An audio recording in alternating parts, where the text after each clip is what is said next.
Hi guys, I'm Sam. And I'm Nate. And we will shock you. Well, not you. We're going to try to put shocks on the back of this Baja bug, finally.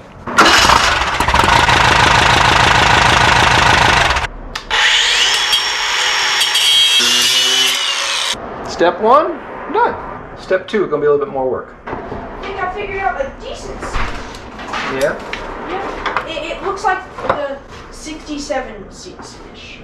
I definitely like the 67 cover. So I got that trimmed back down. Yay! So now we're going to sit closer to our body. We can also come in and grind it down to get a little bit more taper on that. If you weren't afraid of the grinder, I'd say do that, but you're afraid of the grinder. Ish. I mean, I could put long sleeves on that. Well, if you wanted to grind that, Oh, cool. you could do that. It's up to you, though. Yeah, I'll go put some long sleeves on. Put some pants and socks and shoes on, too? Yeah. All right. Boots. Das Boots. What I'm trying to do is, you guys in a little closer. What I'm trying to do is maybe cut through here and then cut straight down through here, but of course I have the body in the way a little bit, so I got to get the body up out of the way. Probably just use a block and put it in between the bucket here and whatnot to get that up and over. So let me do that real quick.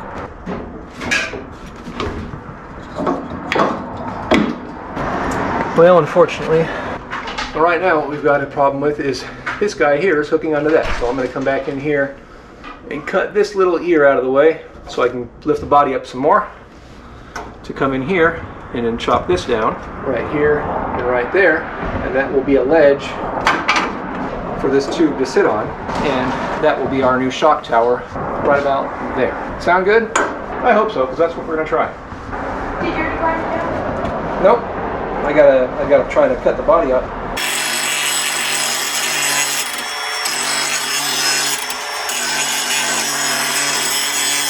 Somebody's actually using the grinder. For once? Yeah. You got a long way to go, buddy. You just got to hammer into it. Look at that. Nice. Keep it going. Smooth it all out. Boom. Shock tower. All right, Nathan, cut that down for us. It's not too bad.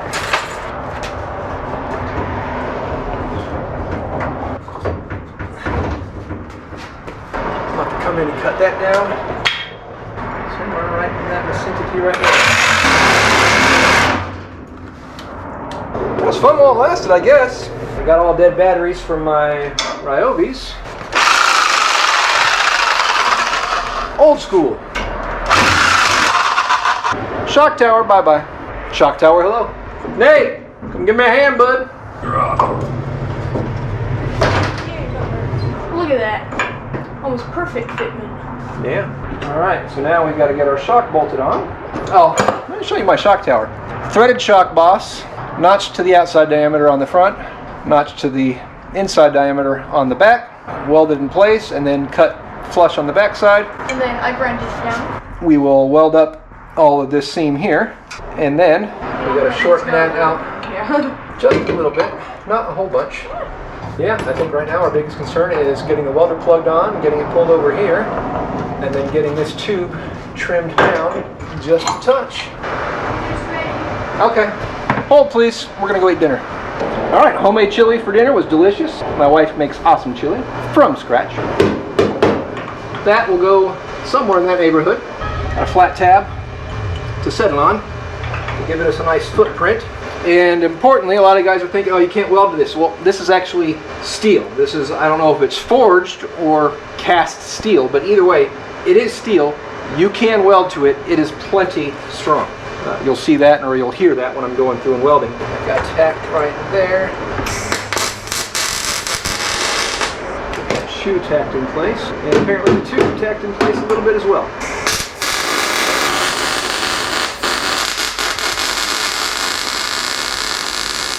That's good there. I'm gonna have to kind of wing this one because I can't see with the shock in the way, but the shock obviously needs to be in place. Right about there.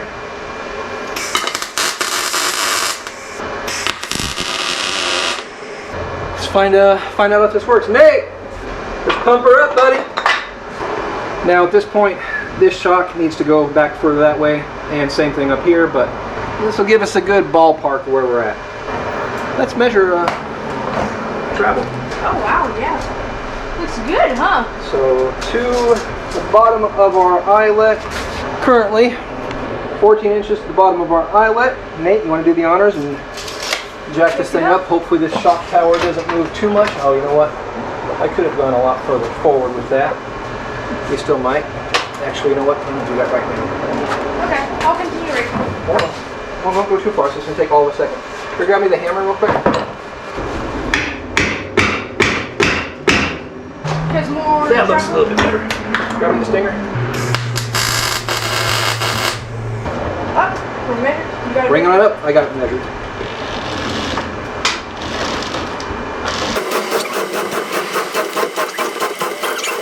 Still going. Gosh. That it? Oh, all right, drop it back down.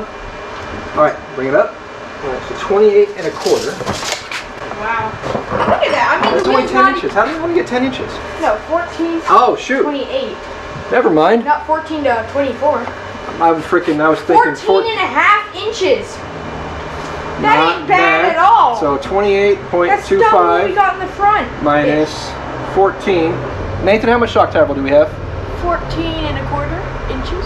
Nice. That's pretty good. Not bad. As it's all under the car, not All under the car. in the car. Stock shock absorber. Stock Bilstein replacement shock absorber. And let her drop. Yeah, just let it drop. Or push it down. Yeah, it's gonna take a second. And it was tested in the Nordschleife.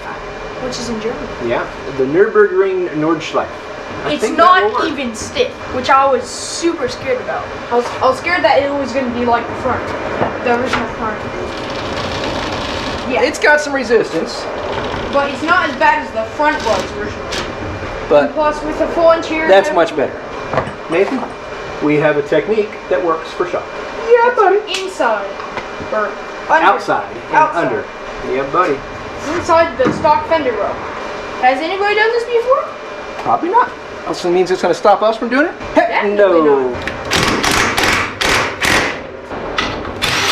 What do we do to mount? Well, we use our upper spring plate bolt. I'll end up double shearing that. I'll run another plate out here, box this into the trailing arm to hold both sides of the shock. But there we go. We have a shock tower underneath the fender well and still have 14 inches of travel. Not bad.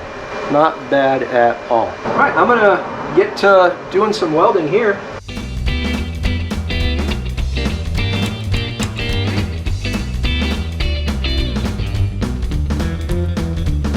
We've got the shock in the places. And hopefully, that will which is where we're gonna have the other support, huh? Yep. Let's see. Let's try the quick up test.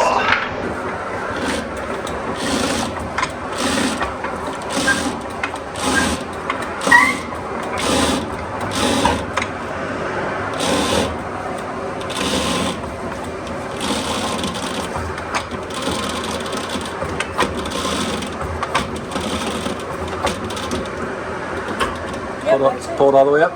I'm going to get it up off the jack completely, off the stand completely. There we go. It is freestanding on that tube. And it bent up against the body. So, extreme bottoming out. That's why we were going to put a brace in between here and here, but Yeah, obviously we make need to be sure. clear of the body. So we'll brace that and weld a bracket from here to here on the back side just to keep that From not- tower from flexing. It's a lot of travel, especially when you consider the front's only 7.5. Yeah. All right, dude. We got one side done. Kind of. We still got to work on the trailing arm. Trailing arm. Yeah, I got to Oh yeah. notch the trailing arm back, and then we got to box this section here so that we have some support on the outside here. Yeah, it does look a bit better down. Yeah. Well, that's going to flex. That's why this is rubber mounted. Oh. But if we have it captured on both sides, then it's fine. Don't want to bend the hardware. Actually, go up again because we do need a upper suspension stop. So we were well away from that stock mount there. Even if we didn't cut it, we were still way far away from that. So we need to get a bump in here, Oh. a bump stop, to prevent this from going up and over compressing this shock, because that'll blow out that shock super quick. Yeah, buddy. Nothing else. Maybe we'll run a bump stop off at the top of this right here. I think that'll work. Nate, you about ready to call it a night? No. Alright, well, I guess we're gonna go work on the other side now. Alright, well, now we gotta make another one of these towers for that side, and we gotta cut that side down and whatnot and so forth. Wait, So. have they seen the orange dash? Oh, have you guys seen the orange dash? Nathan, why don't you give them a view of the orange dash? Orange. Nathan, what color is the car gonna be? Orange. Not really orange dash, just the glove box. Orange glove box. So Nathan has been busy picking out color schemes, seat upholstery, headliner, carpet colors. Are you gonna go oatmeal carpet? Yeah. We're gonna probably maybe custom order some PRP seats. Instead We're gonna do tan headliner, Yeah. brown vinyl door panels, Mm-hmm. and then brown and tan seats. What is the other shop box? The one that's down here on the floor? Yeah, that's the one. It's down here on the floor.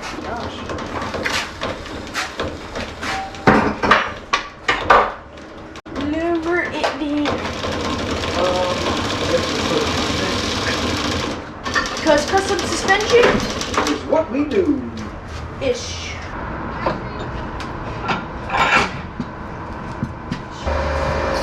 About there.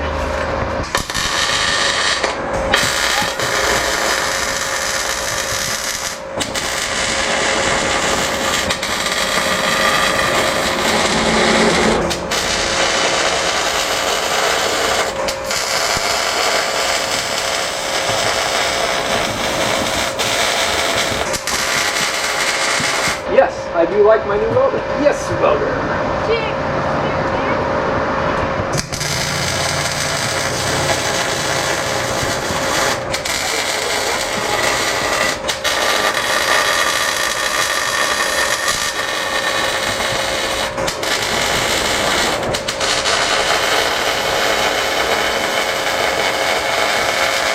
That will do. Smoky. Well, that cools off. I'm going to start cutting off everything down here. Got it. And that looks literally awesome, having shocks in place now.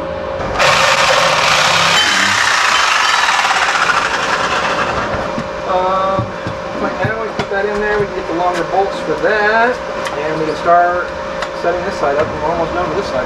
Yeah. That's why I didn't want to just cut it. Yeah, I'd love it. Because that would have cost another day of working.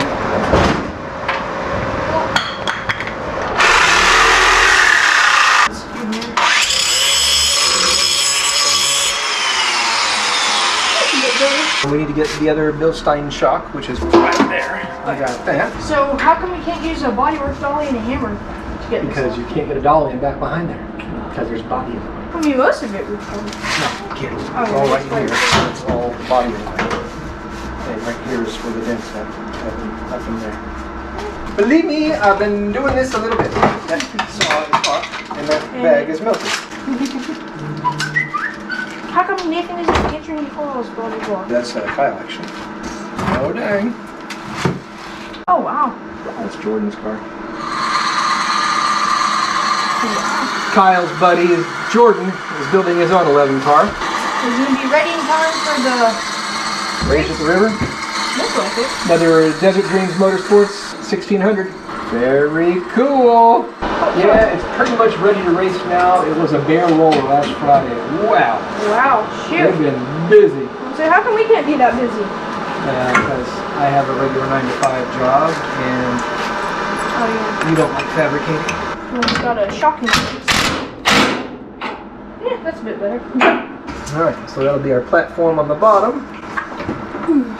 That will be our cut mark there. And we'll get this guy cut back. And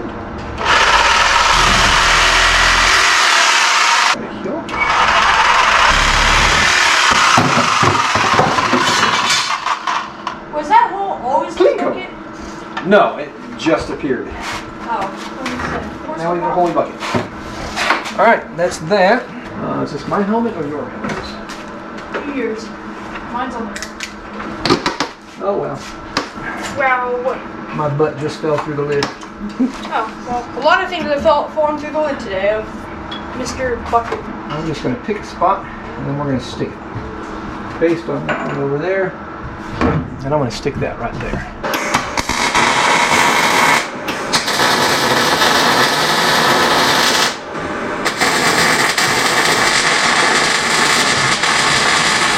I don't know what the heck happened.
all done-ish. Just gotta do some more welding on the back side over here. I'm glad we didn't go in the night. You said that. I think you mean it. Can you grab me the impact, please?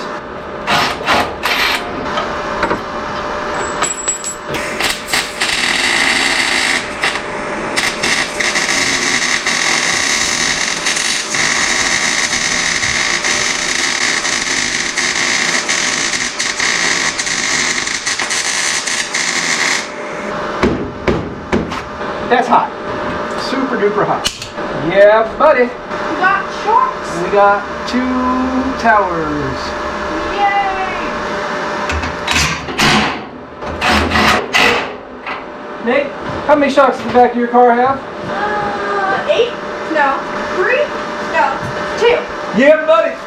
We got deuces on the shocks, bud. And 4 in total. Nathan, Yeah. we got 2 shocks on the back of your car, bud. Yeah. 1 shock, 2 shock. Red shock. Blue shock. Yellow. Blue shock, yellow shock. So with that, we are Shocked. 2 shocks. Rear subframe is done enough. Obviously, I still need to brace the shock towers to the subframe. At that point, the body can come off and we can start mocking up and getting everything else underneath here all Done? welded up and done. Yeah. We can weld in the back transmission or the back access cover plate.